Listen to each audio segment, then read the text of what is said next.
Welcome to this lecture on equivalent machines for BSc third year students of discrete mathematics. I am Dr. Priya Solomon, Associate Professor in Department of Mathematics at Government Meera Girls College, Udaipur. First of all हम देखेंगे कि equivalent machines किन्हें कहा जाता है।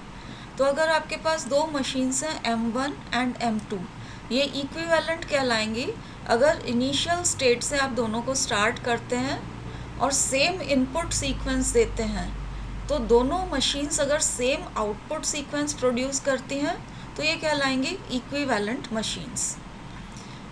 Same output sequence produce हो रहा है, it means equivalent machines have identical terminal behaviour. अब ये जो आपकी मशीन्स थी M1 एंड M2, हो सकता है कि इनपुट सीक्वेंस जो आप दे रहे हैं और आउटपुट सीक्वेंस आपको जो मिल रहा है उसके बीच में दोनों मशीन्स डिफरेंट इंटरनल स्टेट्स को विजिट कर रही हैं। तो इनका इंटरनल स्ट्रक्चर डिफरेंट हो सकता है, लेकिन सेम इनपुट देने पर ये सेम आउटपुट प्रोड्यूस कर रही हैं, इसलिए they have identical terminal behaviour. अब हमारे लिए इक्विवेलेंट मशीन्स आइडेंटिफाई करना इसलिए इम्पॉर्टेंट हो जाता है क्योंकि अगर दो मशीन्स इक्विवेलेंट हैं तो हम उनमें से ऐसी मशीन चूज़ कर सकते हैं जिसमें नंबर ऑफ स्टेट्स कम हो। तो if we choose a machine with fewer states, ये हमारे लिए इजी हो जाएगा आगे के लिए। अब इक्विवेलेंट मशीन्स आइडेंटिफाई करने के लिए हम इंट्रोड्यूस करेंगे कॉन्सेप्ट ऑफ इक्विवेलेंट स्टेट्स। अब हम देखेंगे कि इक्विवेलेंट स्टेट्स क्या होती हैं। तो फाइनाइट स्टेट मशीन की दो स्टेट्स SI और SJ को इक्विवेलेंट तब कहा जाता है कि अगर आप इनमें से किसी भी स्टेट से स्टार्ट करें और इनपुट सीक्वेंस दें तो output produced will be the same, चाहे आप SI से स्टार्ट करें या SJ से स्टार्ट करें। तो for any input sequence the machines will produce the same output sequence whether it starts from SI or SJ। तो क्योंकि SI और SJ पे सेम इनपुट देने पे सेम आउटपुट आपको मिल रहा है, ये इक्विवेलेंट स्टेट्स होंगी। और अगर आपने आइडेंटिफाई कर लिया है कि SI और SJ इक्विवेलेंट स्टेट्स हैं तो हम इनमें से एक को एलिमिनेट कर सकते हैं। मान लीजिए आप SJ को एलिमिनेट करते हैं तो जहाँ जहाँ भी SJ आ रहा था उसको आप SI से रिप्लेस कर दीजिए, तो आपका मॉडिफाइड मशीन आपको मिल जाएगी with less number of states. अगर हम इक्विवेलेंट स्टेट्स की डेफिनेशन के अकॉर्डिंग चलें तो दो स्टेट्स इक्विवेलेंट हैं या नहीं ये आइडेंटिफाई करने के लिए हमें क्या करना पड़ेगा कि जैसे एक आपने स्टेट ली, इस पे ऑल पॉसिबल इनपुट सीक्वेंस देने पड़ेंगे और आउटपुट निकालना पड़ेगा। उसके बाद ऑल पॉसिबल इनपुट सीक्वेंसेस आपको SJ पर देने पड़ेंगे और कॉरस्पॉन्डिंग आउटपुट्स निकाल के देखना पड़ेगा कि दोनों केसेस में आउटपुट सेम आ रहे हैं या नहीं। अब ऑल पॉसिबल इनपुट्स दोनों स्टेट्स पे देना और ऑल पॉसिबल आउटपुट्स चेक करना प्रैक्टिकली पॉसिबल नहीं होता है। तो अब हम एक इफ़ेक्टिव प्रोसीजर डेवलप करने की कोशिश करेंगे जो कि आइडेंटिफाई कर सके इक्विवेलेंट स्टेट्स को instead of giving all possible inputs and checking all possible outputs. अब इक्विवेलेंट स्टेट्स चेक करने के लिए आप देखिए दो स्टेट्स कहलाती हैं zero equivalent if they have the same output, और स्टेट्स कहलाती हैं K equivalent if they have the same output. And साथ में एक और कंडीशन है कि for every input letter their successors are K-1 equivalent. तो दो स्टेट्स को हम इक्विवेलेंट तब कहते हैं if they are K equivalent for all values of K। अब अगर हम सेट ऑफ ऑल स्टेट्स लें, फाइनाइट स्टेट मशीन में जितनी भी पॉसिबल स्टेट्स हैं उनका सेट आपने लिया, that is set of all states. और दो स्टेट्स को रिलेटेड तब माने इफ़ दे आर के इक्विवेलेंट। तो ये जो रिलेशन होगा ये एक इक्विवेलेंस रिलेशन होता है। और जैसा कि आप जानते हैं कि कोई भी इक्विवेलेंस रिलेशन अगर होता है it induces a partition on the given set. तो इसमें अपना सेट है सेट ऑफ ऑल स्टेट्स। तो ये जो अपना इक्विवेलेंस रिलेशन है जो कि दो स्टेट्स को तब रिलेट करता है व्हेन दे आर के इक्विवेलेंट, ये इंड्यूस कर देगा partition on the set of all states. इस पार्टीशन को पाई के से डिनोट किया जाता है। दिस मीन्स पाई 0 में वो सारी स्टेट्स आएंगी जो 0 इक्विवेलेंट हो, पाई 1 में वो सारी स्टेट्स आएंगी जो 1 इक्विवेलेंट हो, एंड सो ऑन। अब पार्टीशन को ऑब्टेन करने के लिए कुछ चीज़ों का आपको ध्यान में रखना पड़ेगा, तो वो आप आगे देखिए। ये है पहली बात जो आपको ध्यान में रखनी पड़ेगी कि two states are in the same block of pi K if and only if they are in the same block in pi k minus 1, and for any input letter their successors are in the same block in pi k minus 1.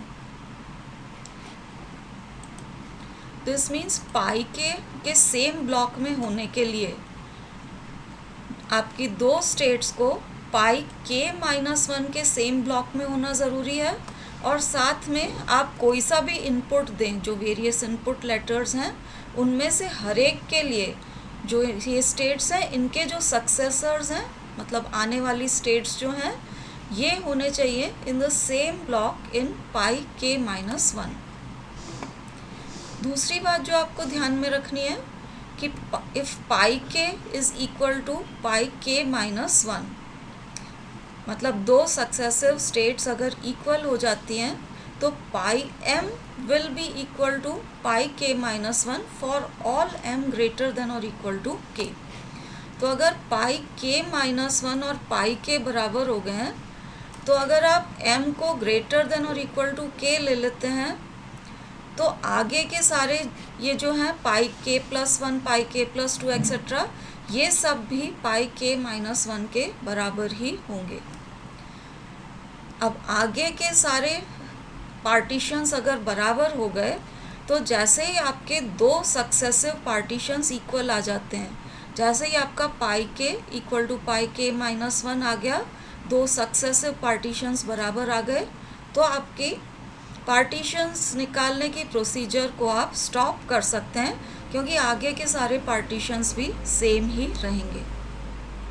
तीसरी बात आपको ध्यान रखनी है कि ये जो pi K है this is a refinement of pi K minus 1, क्योंकि दो स्टेट्स के इक्विवेलेंट तब तक नहीं हो सकती हैं जब तक कि वो के माइनस 1 इक्विवेलेंट नहीं हो। तो ऐसा कभी नहीं होगा कि दो स्टेट्स पाई के माइनस 1 में एक साथ नहीं थी और पाई के में एक साथ हो जाएं। इसलिए आपको हमेशा ये ध्यान रखना पड़ेगा कि दो स्टेट्स के इक्विवेलेंट तभी होंगी अगर वो के माइनस 1 इक्विवेलेंट हों। तो ये सारी बातें, ये तीनों स्टेप्स ध्यान में रखते हुए हम पार्टीशन ऑब्टेन कर सकते हैं। और एक्चुअली ये कैसे किया जाता है अब हम कुछ एग्जांपल्स के थ्रू देखेंगे। पार्टीशंस कैसे निकाले जाते हैं उसके लिए अब हम एक एग्जांपल देखेंगे। तो इस एग्जांपल में हमें पार्टीशंस पाई 0, पाई 1, पाई 2 एक्सेट्रा निकालने हैं। फाइनाइट स्टेट मशीन की स्टेट टेबल हमें यहाँ पर दे रखी है। तो अब देखिए पाई 0 में वो स्टेट्स जाएंगी जो कि 0 इक्विवेलेंट हों, और जो स्टेट 0 इक्विवेलेंट होती हैं उनका आउटपुट सेम होता है। तो आप यहाँ स्टेट टेबल से देख सकते हैं ये आउटपुट 0 आपको मिल रहा है for the states A, B, C, D and E। तो ये जितनी भी स्टेट्स हैं इनको हम एक ब्लॉक में रखेंगे। तो ये जो ब्लॉक है बार लगा के रिप्रेजेंट किया हुआ है यहाँ पर, इन सब का आउटपुट सेम था, तो they are in the same block. आप चाहें तो इनको ब्रैकेट लगाकर इस तरह से भी रिप्रेजेंट कर सकते हैं। अगला जो आउटपुट है 1, ये ऑब्टेन हो रहा है states F, G and H के लिए। तो ये वाली जो स्टेट्स हैं एफ, जी एंड एच, इनको हम अगले ब्लॉक में डालेंगे। आप चाहें तो इस तरह से ब्रैकेट लगा के भी डाल सकते हैं। तो एफ, जी एंड एच का आउटपुट सेम है, इसलिए ये सेम ब्लॉक में आएंगी, लेकिन इनका आउटपुट इनके आउटपुट से डिफरेंट था, तो ये इससे डिफरेंट ब्लॉक होगा। तो ये आपके पाई ज़ीरो आपको मिल गया। ये पाई ज़ीरो जो हमने पिछली स्टेप में निकाला था वो यहाँ लिखा हुआ है। अब इसका रिफाइनमेंट करके हम पाई वन निकालेंगे। तो रिफाइनमेंट करने के लिए जो स्टेट सेम ब्लॉक में हैं उन्हें कंसिडर किया जाता है और उनके सक्सेसर्स निकाले जाते हैं फॉर एवरी इनपुट। तो आप देखिए फर्स्ट ब्लॉक में ए, बी, सी, डी एंड ई हैं। तो पहला इनपुट हमारे पास ज़ीरो है, आप टेबल से देख सकते हैं। ये टेबल आपकी रेफरेंस के लिए यहाँ ड्रॉ की हुई है। अगर ज़ीरो इनपुट देते हैं तो A, B, C, D and E के सक्सेसर्स यहाँ आपको मिलेंगे B, A, G, H and again A. तो ये हमने सक्सेसर्स लिखे हैं B, A, G, H and A. अब इन सक्सेसर्स में से आपको देखना पड़ेगा कि कौन कौन से पाई ज़ीरो में सेम ब्लॉक में थे। तो आप देख सकते हैं बी, ए और ये लास्ट वाला ए जो है, ये सक्सेसर्स हैं ए, बी एंड ई के। ये ए का सक्सेसर, ये बी का सक्सेसर और ये ई का सक्सेसर, और ये सेम ब्लॉक में है पाई ज़ीरो के, क्योंकि ये ए एंड बी दोनों फर्स्ट ब्लॉक में बिलोंग कर रहे हैं। ये जी एंड एच जो थे ये आपके सक्सेसर्स थे सी एंड डी के। तो जी एंड एच भी सेम ब्लॉक में बिलोंग कर रहे हैं, और ये जो ब्लॉक है इस वाले ब्लॉक से डिफरेंट है जिसमें ए एंड बी बिलोंग कर रहे थे।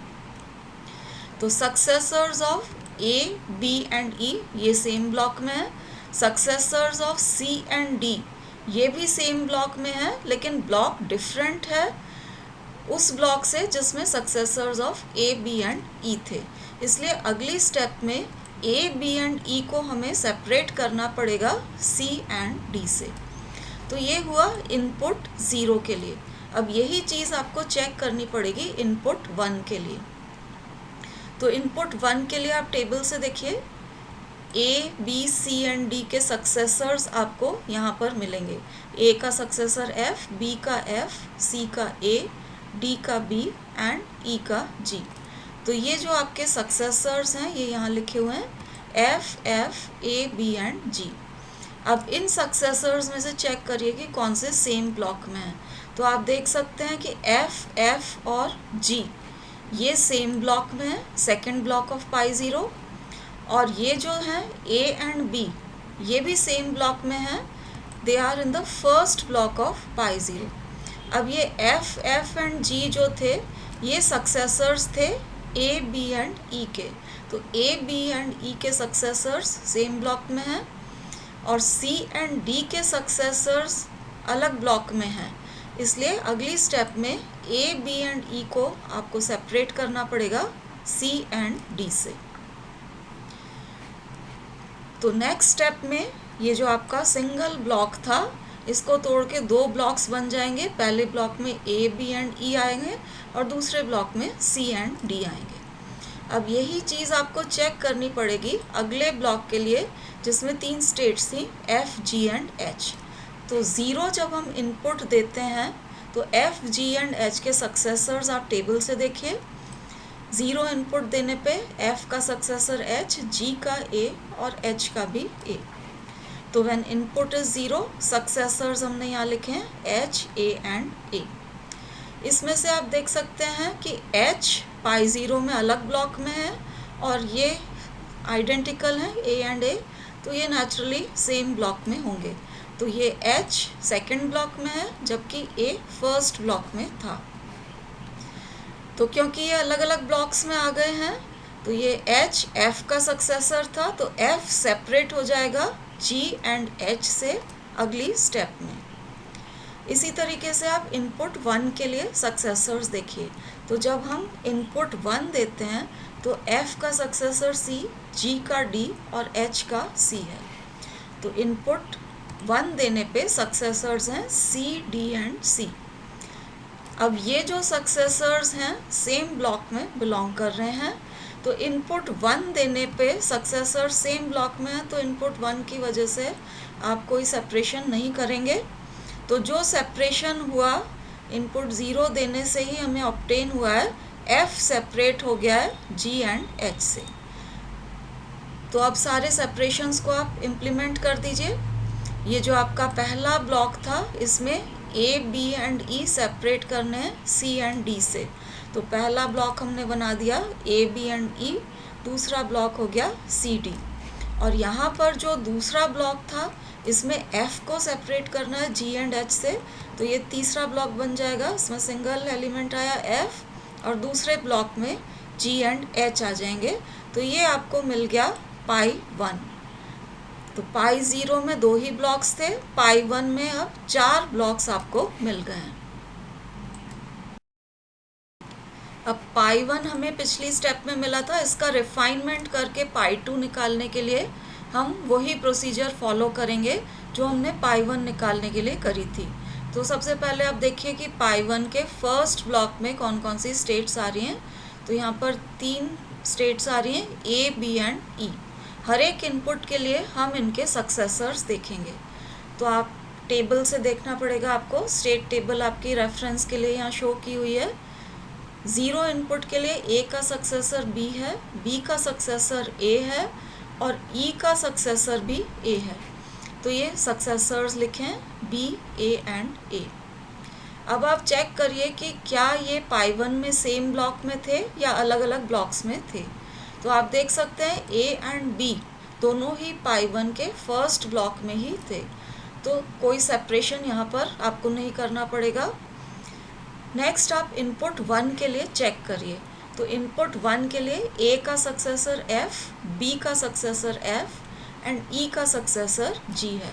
तो ये हमने सक्सेसर्स लिख दिए हैं F, F एंड G। अब इनको चेक करिए कि क्या ये सेम ब्लॉक में है पाई 1 में।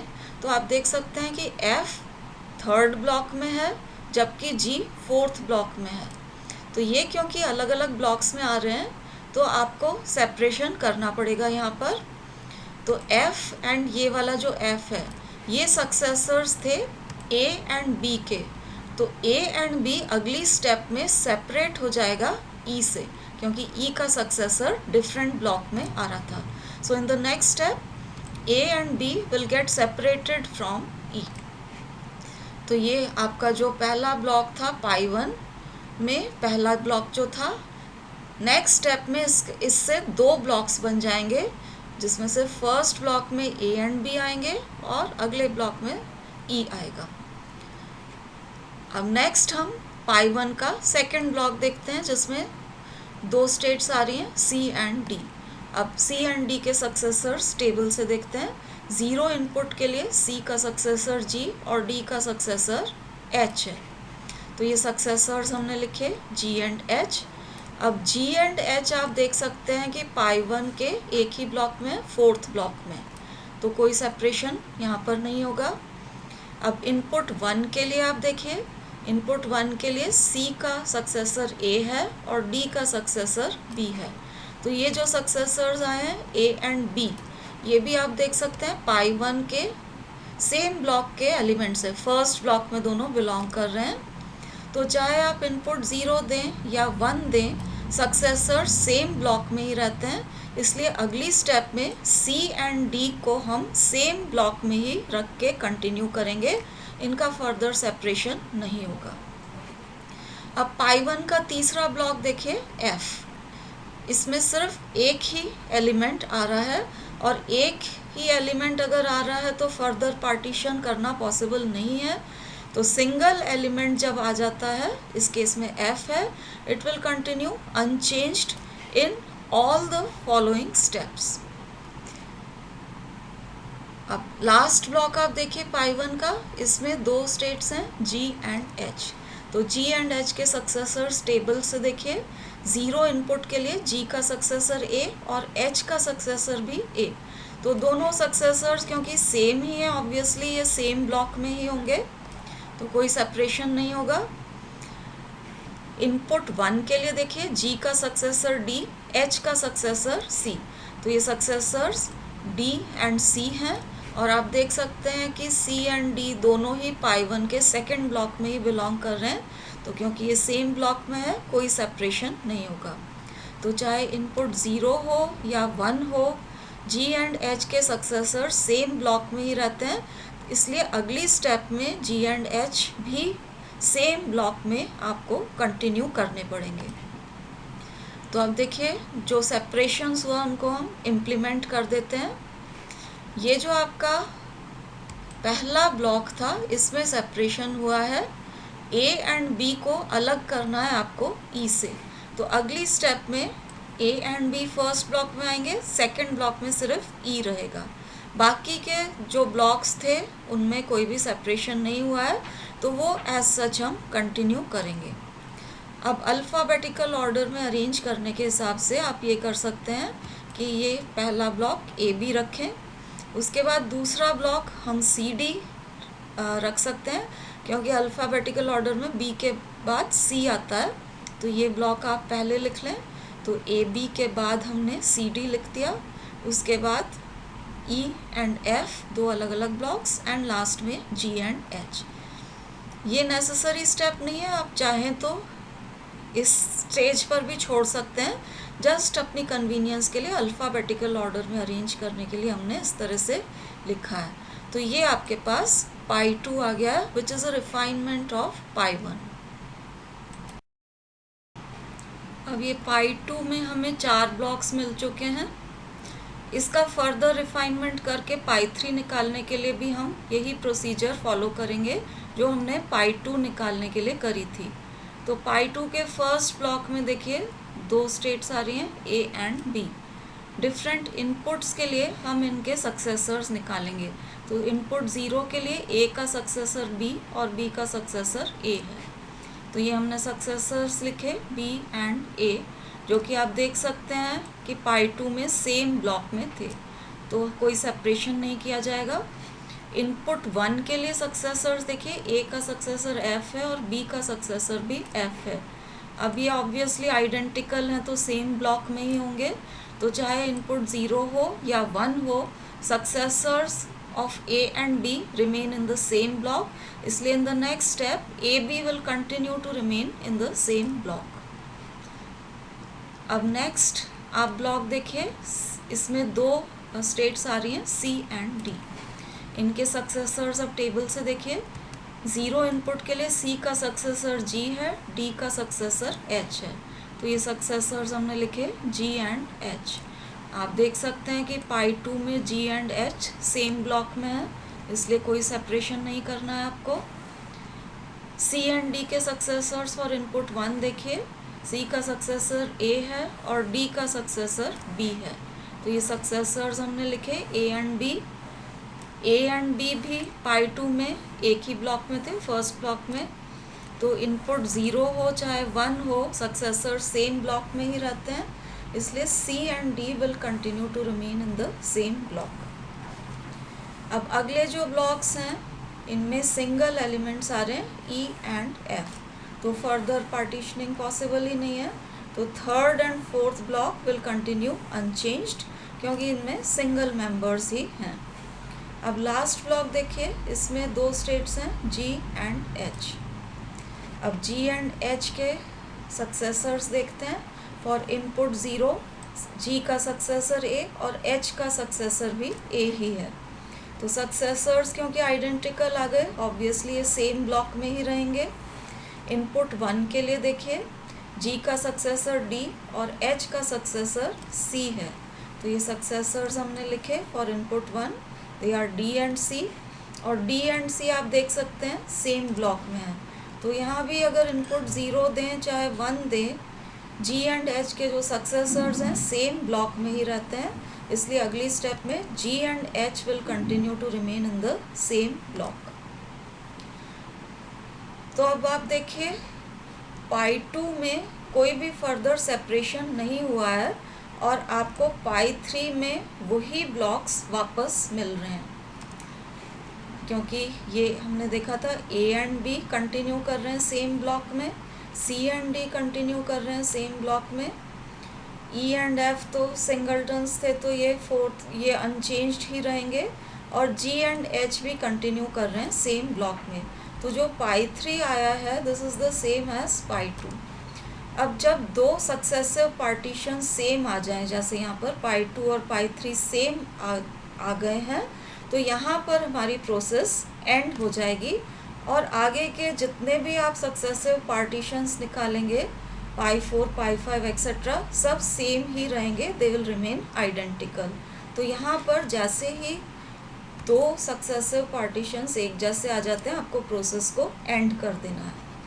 अब प्रोसेस एंड हो गई है तो इसमें जो ब्लॉक्स बने हैं ये आपको इक्विवेलेंट स्टेट्स देंगे। तो ये देखिए A and B same block में थे, this means A and B are equivalent states. C and D same block में थे तो C and D are equivalent states. G and H same block में थे इसलिए G and H are equivalent states. Partitions निकालने का जो तरीका हमने पिछले एग्जाम्पल में देखा था, अब उसको यूज़ करके फाइनाइट स्टेट मशीन को कैसे मिनिमाइज़ किया जा सकता है ये हम अगले एग्जाम्पल में देखेंगे। तो एग्जाम्पल में हमको मिनिमाइज़ करना है फाइनाइट स्टेट मशीन को, जिसकी स्टेट टेबल हमें यहाँ पर दे रखी है। तो इस स्टेट टेबल को यूज़ करते हुए सबसे पहले हम निकालेंगे पाई 0। तो पाई 0 के लिए देखिए आउटपुट्स आपको स्टेट S0 के लिए, S2 के लिए एंड S4 के लिए सेम आउटपुट मिल रहा है, दैट इज़ इक्वल टू 1। इसलिए S0, S2 एंड S4 को हम एक ब्लॉक में डालेंगे। स्टेट्स S1 एंड S3 के लिए सेम आउटपुट मिल रहा है, दैट इज़ 0। इसलिए S1 एंड S3 को डिफरेंट ब्लॉक में डाला जाएगा। तो ये हमें पाई 0 मिल गया है। अब ये जो आपके पास ब्लॉक्स आए हैं इसको आप चाहें तो बार लगा के रिप्रेजेंट कर सकते हैं, या इस तरीके से ब्रैकेट लगा के भी अलग अलग ब्लॉक्स को रिप्रेजेंट किया जा सकता है। अब पाई 0 का फर्दर रिफाइनमेंट पाई 1 निकालने के लिए प्रोसीड करेंगे। तो उसके लिए देखिए पाई 0 के पहले ब्लॉक में S0, S2 एंड S4 थे। तो अब हम इनके सक्सेसर्स निकालेंगे फॉर वेरियस गिवन इनपुट्स। तो पहला इनपुट यहाँ I1 आ रहा है। I1 इनपुट के लिए देखिए S0 का सक्सेसर S3 है, उसके बाद S2 का सक्सेसर भी S3 है, और S4 का सक्सेसर S1 है। तो ये सक्सेसर्स हो गए इसके S3, S3 एंड S1। अब S1 एंड S3 ये जो सक्सेसर्स आए हैं आप देख सकते हैं कि ये पाई 0 में सेम ही ब्लॉक में थे, इसलिए कोई फर्दर पार्टीशन हम नहीं करेंगे। अब नेक्स्ट आप इनपुट I2 के लिए चेक करिए। तो S0 का सक्सेसर S1 है, S2 का सक्सेसर S0 है, और S4 का सक्सेसर भी S0 है। तो ये सक्सेसर्स हमने यहाँ लिखे हैं S1, S0 एंड S0। इसमें से आप देख सकते हैं कि S1 अलग ब्लॉक में है और S0 डिफरेंट ब्लॉक में है। इसलिए अगली स्टेप में हमको ये जो S1 था ये सक्सेसर था S0 का, तो S0 को सेपरेट करना पड़ेगा S2 एंड S4 से, क्योंकि S2 एंड S4 के जो सक्सेसर्स थे ये अलग ब्लॉक में थे और इसका सक्सेसर अलग ब्लॉक में है। तो in the next step S0 will get separated from S2 and S4। अब नेक्स्ट आप देखिए अगला ब्लॉक है जिसमें S1 और S3 आ रहे हैं। अब यहाँ भी वेरियस इनपुट्स देने पे हम सक्सेसर्स देखेंगे। तो जब हम इनपुट I1 देते हैं तो S1 का सक्सेसर आप टेबल से देखिए, S1 का सक्सेसर S4 है और S3 का सक्सेसर S2 है। तो सक्सेसर्स हो गए आपके पास S4 एंड S2। अब S4 एंड S2 आप देख सकते हैं पाई 0 में सेम ब्लॉक में थे, तो फर्दर पार्टीशन आपको नहीं करना है। इनपुट I2 के लिए भी चेक करिए, S1 का सक्सेसर S1 और S3 का सक्सेसर S3। तो ये सक्सेसर्स हो गए S1 and S3 for input I2। अब S1 एंड S3 भी पाई ज़ीरो में सेम ब्लॉक में ही थे, तो आप चाहे इनपुट I1 दें या I2 दें, S1 एंड S3 के सक्सेसर सेम ब्लॉक में ही रहते हैं. तो in the next step S1 and S3 will also continue to remain in the same block. तो सेपरेशन जो हुआ है सिर्फ फर्स्ट ब्लॉक में हुआ है. फर्स्ट ब्लॉक में सेपरेशन करने पर आपको S0 अलग हो जाएगा, S2 एंड S4 अलग ब्लॉक में चले जाएंगे. इस ब्लॉक में कोई सेपरेशन नहीं है, तो ये आपको पाई 1 मिल जाएगा अगली स्टेप में. अब ये जो पाई 1 हमें पिछली स्टेप में मिला है, इसका फर्दर रिफाइनमेंट पाई 2 निकालने के लिए हम प्रोसीड करेंगे. तो अब आप देखिए पाई 1 में फर्स्ट ब्लॉक में सिर्फ एक ही स्टेट आ रही है, दैट इज़ S0. इसका कोई फर्दर पार्टीशन होगा नहीं, तो आगे की सारी स्टेप्स में S0 एज सच कंटिन्यू करेगी. फिर नेक्स्ट आप देखिए ये जो थर्ड ब्लॉक था S1 S3, ये पाई 0 में भी एज सच आ रहा था, और अगली जो आपने पाई 1 निकाला है पार्टीशन, उसमें भी S1 S3 एज सच आ रहा है. तो अगर दो सक्सेसिव स्टेप्स में कोई ब्लॉक रिपीट हो जाता है, तो वो बाकी की सक्सेसिव स्टेप्स में अनचेंज्ड कंटिन्यू करता है. ये ब्लॉक S1 S3 क्योंकि ये रिपीट हो गया है दो सक्सेसिव स्टेप्स में, पाई 0 एंड पाई 1 में, इसलिए ये बाकी की सारी स्टेप्स में अनचेंज्ड रहेगा. तो इससे भी आपको चेक करने की ज़रूरत नहीं है, ये एज सच रहेगा पाई 2 में. तो चेक हमें सिर्फ इस ब्लॉक को करना है जिसमें दो स्टेट्स हैं S2 एंड S4. अब आप इस टेबल में से देखिए S2 एंड S4 पे इनपुट I1 देने पे सक्सेसर्स क्या होंगे. तो S2 का सक्सेसर S3 है और S4 का सक्सेसर S1 है. तो ये हमने सक्सेसर्स लिख दिए S3 एंड S1. अब आप देख सकते हैं कि पाई 1 में S1 and S3 same block में थे, तो कोई फर्दर पार्टीशन नहीं होगा. इनपुट I2 पर भी देख लीजिए आप, S2 का सक्सेसर S0 है एंड S4 का सक्सेसर भी S0 ही है. तो दोनों के सक्सेसर्स क्योंकि आइडेंटिकल आ गए, तो ऑब्वियसली ये सेम ब्लॉक में ही रहेंगे. तो इनपुट चाहे I1 हो या I2 हो, S2 एंड S4 के सक्सेसर सेम ब्लॉक में ही रहते हैं, इसलिए अगली स्टेप में S2 and S4 will continue to remain in the same block. तो पाई 2 में 3 ब्लॉक्स ही रहेंगे. S0 पहला ब्लॉक, फिर S1 S3 इसमें हमने कोई चेंज नहीं किया था, और S2 S4 में भी कोई चेंज नहीं हो रहा है. तो पाई 2 जो हमारे पास आया है, it is the same as pi 1. अब दो successive partitions pi 1 and pi 2 identical आ गए हैं, तो यहाँ पर आपका प्रोसेस एंड हो जाएगा. और प्रोसेस क्योंकि यहाँ पर एंड हो गया है, तो हम कह सकते हैं S2 will be equivalent to S4 क्योंकि ये सेम ब्लॉक में आ रहे हैं.